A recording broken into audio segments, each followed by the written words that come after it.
कल का दिन बहुत ही खास था। मैं अपनी दादी के साथ समुद्र किनारे गई और हम दोनों ने बहुत मजा किया। सुबह सुबह मैं बहुत उत्साहित थी।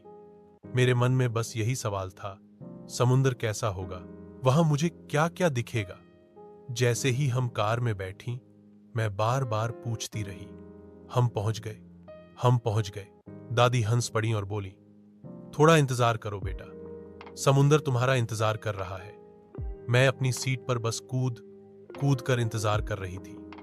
तभी सामने देखा नीला चमकता हुआ समुद्र जो दूर तक फैला था। लहरें उछल रही थीं और जैसे खेल रही हों।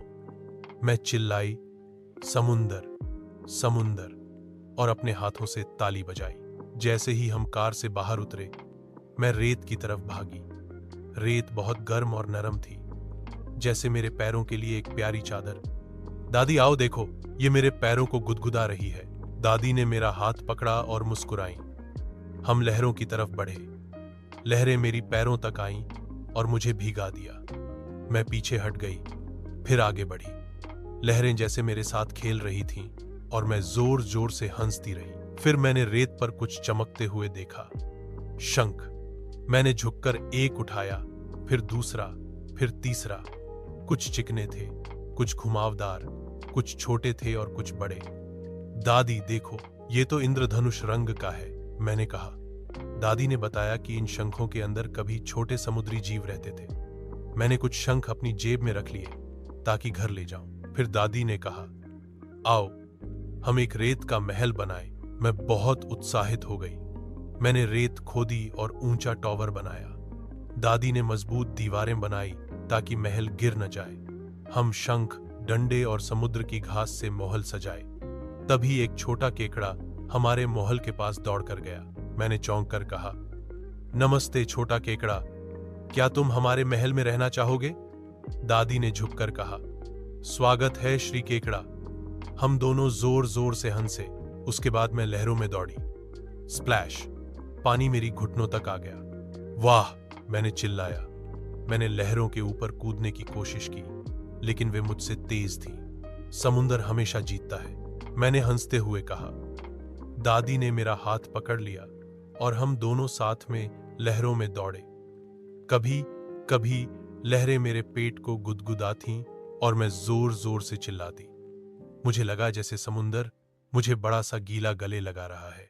फिर मैंने देखा कि बच्चे पतंग उड़ाकर खेल रहे हैं। उनकी पतंगे रंग बिरंगी थीं, मछली, ड्रैगन और तितली जैसी। मैं भी उड़ाना चाहती थी। दादी ने मेरे लिए एक तितली जैसी पतंग खरीदी। पहले वह उड़ नहीं रही थी। मैं दौड़ती रही, लेकिन वह गिरती रही। दादी ने हंसकर मुझे दिखाया कि कैसे डोरी पकड़नी है और हवा का एहसास करना है। फिर अचानक वुश, मेरी पतंग आसमान में ऊंची उड़ गई। देखो दादी, मेरी पतंग उड़ रही है, मैंने चिल्लाया। पतंग लहरों के ऊपर नाच रही थी। मैं खुश हो गई और लगा जैसे मैं बादलों को छू सकती हूं। सारा खेल और दौड़ने के बाद मुझे भूख लगी। खुशी की बात थी कि बीच पर खाने पीने की जगहें थीं। हमने भुना हुआ मकई लिया, ऊपर नमक और नींबू छिड़का हुआ। क्रंच क्रंच, बहुत स्वादिष्ट था।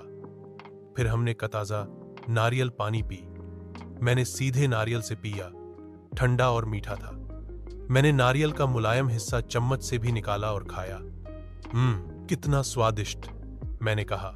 दादी मुस्कुराईं। खाने के बाद हम समुद्र तट पर लंबी सैर करने लगे। हमने मछुआरों को देखा जो अपने जाल ठीक कर रहे थे। महिलाएं सुंदर शंख की गहने बेच रही थीं और ढोल बजाने वाले भी थे।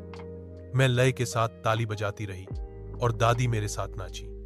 ऐसा लगा जैसे पूरा समुद्र तट एक बड़ी पार्टी हो और हम खास मेहमान हो। हमने सूर्यास्त की नौकाओं को जाते देखा। अलविदा नावों, मजा करो, मैंने चिल्लाया। फिर आसमान रंग बदलने लगा। नारंगी, गुलाबी और बैंगनी रंग फैल गए। वाह, मैंने धीरे से कहा। दादी ने मुझे गले लगाया और कहा, समुंदर गुड नाइट कह रहा है। हमने चुपचाप सूरज को डूबते देखा। लहरें भी जैसे हाथ हिला रही हों, अलविदा कह रही थी। मैं शांत और खुश महसूस कर रही थी। जाने से पहले मैंने सभी शंख अपने बैग में रख लिए। अलविदा समुंदर, मैं जल्दी आऊंगी, मैंने आखिरी बार चिल्लाया। दादी ने मेरा हाथ पकड़ा और हम कार की तरफ चल दिए। मेरे पैर रेत में, बाल गीले और दिल खुशियों से भरा हुआ था। घर जाते समय मैं दादी की गोदी में सिर रखकर सो गई। मैंने एक चमकता शंख अपने हाथ में रखा। तुम्हें मजा आया? दादी ने पूछा। मैंने धीरे से कहा, सबसे अच्छा दिन, और मीठे सपनों में चली गई। उस दिन मैंने हंसी, खेल, दौड़, महल बनाना, खाना, पानी में खेलना, नाचना और सूर्य को अलविदा कहना सब किया। मैं कभी इसे नहीं भूलूंगी। यह मेरे और दादी के साथ बिताया सबसे जादुई दिन था।